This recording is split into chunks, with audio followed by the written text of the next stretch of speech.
So if you were here for the last video, then you got the rundown of what I'm about to do now. I'm going to list out 4 superpowers and go over how I think they will be useful in today's world, and then give you my pick for which I feel is the best out of them. So for today, I'm going over flight, fire manipulation, sorcery, and laser vision. Now I need to give a quick disclaimer. I'm discussing these abilities as they are on their own. No loopholes, exceptions, sold as is. Now first we have flight. I feel like almost every kid at some point wanted to fly. Who didn't? There are literally so many examples of characters that can, and it looks cool, and it probably feels amazing. So in today's world, would there be any good uses for it? I think there's a few. No longer having to be scared of heights.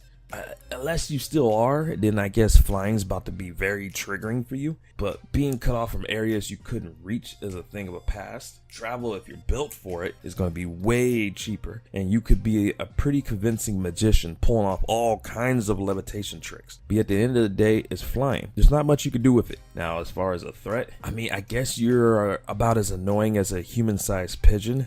Easily fleeing the scene of a crime, pull a Batman and drop foes from a decent height or higher. But here is where reality steps in. The other powers you would need for this is a lot. Flight is just like a muscle. You don't get infinite flight. You will need super endurance and stamina. Super strength, I mean, it's like carrying yourself, or if you want to be able to carry others while flying. Even a bodybuilder would get tired eventually carrying you while flying from Cali to New York. You need super breathing. Because let's think about it. A lot of y'all forget how to breathe if a blow dryer is pointing in your face. Imagine how fast the winds are once you get up high. And you also need super flight speed. Otherwise, you're flying slow enough to get sniped, my guy. And don't forget super temp resistance. It gets colder the higher you go up. And you don't want to look foolish flying in a puffer coat and earmuffs. Now, I need to circle back to super strength and durability, because you also need that in case you crash or fall out of the sky for any reason. And if you think about it, this power is pretty problematic. But moving on to fire manipulation, or let's just say fire creation. Fire wielders just look cool, and it's a popular ability. We can all name about 30 people who use it, so there's no need to explain it. In today's world, how could you make it useful?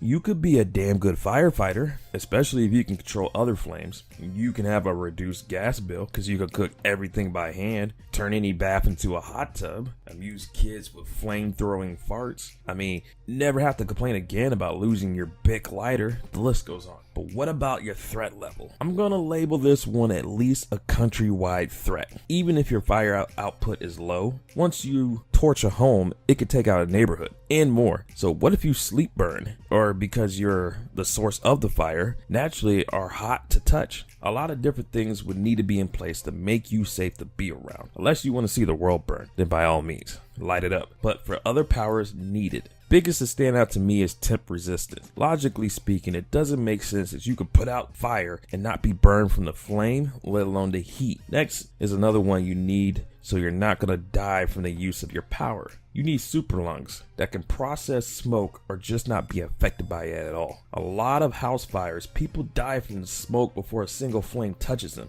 So no hot boxing for me. And last, I'll add in super strength for good measure, because I doubt you'll have infinite fuel to keep putting out the fire, so you need something to fall back on, which isn't necessary, but it wouldn't hurt. Now, next we have sorcery. Who doesn't love magic? A lot of kids had this as their career choice until the bullying gave them a counseling session on why it was a bad idea. But we all have seen sorcerers in media and know sky is the limit. Now, how useful is it? Well, this is me assuming you have already done a good deal of studying and practicing of your magic, so it's 100% useful in all aspects of day-to-day life. Having magic is like having the internet. You don't know how to get what you want, you just need to look it up. So with resources, nothing is off limits unless otherwise stated in the rules of the spell you're casting. Now, when it comes to threats, you're global, if strong enough, cosmic, and even dimensional. Once again, if there's a spell for you, or you can create it, you have access to it all. Have fun resetting everything. Now, for other powers needed, this will be just small petty stuff that I feel would be super helpful. Ability to cast spells without words or hand signs. Sometimes seconds can mean the world. Plus, that's how Zatanna keeps getting clapped. All spells last even if you're unconscious or dead. I like to keep the same energy even if you catch me slipping. Now, I think that's all, even though I'm sure there's a spell for those things.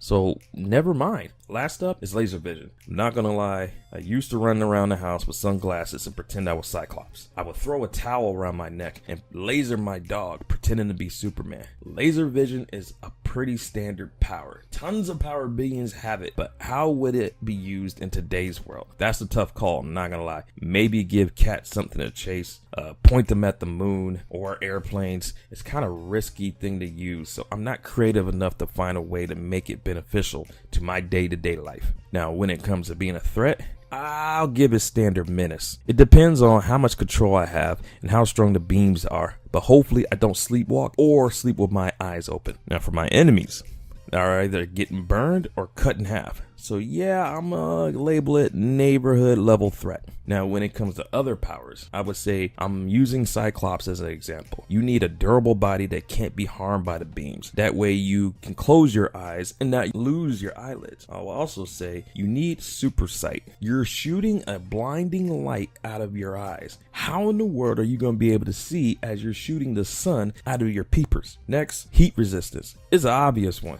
If the beam itself isn't cooking you, then I'm sure the heat emitting from it is. And lastly, I would say, hopefully, with all these things, I hope it would keep you from losing your eyesight from extended use. That's the equivalent of staring into the sun. But with that being said, which would I choose out of these four? I don't think anyone's shocked. I'm picking sorcery. I mean, come on. With the right spells, you can quite literally give yourself all of these abilities plus more with none of the drawbacks. This is a no-brainer. But that's going to be it for this video. This is Felle, and I'll see you in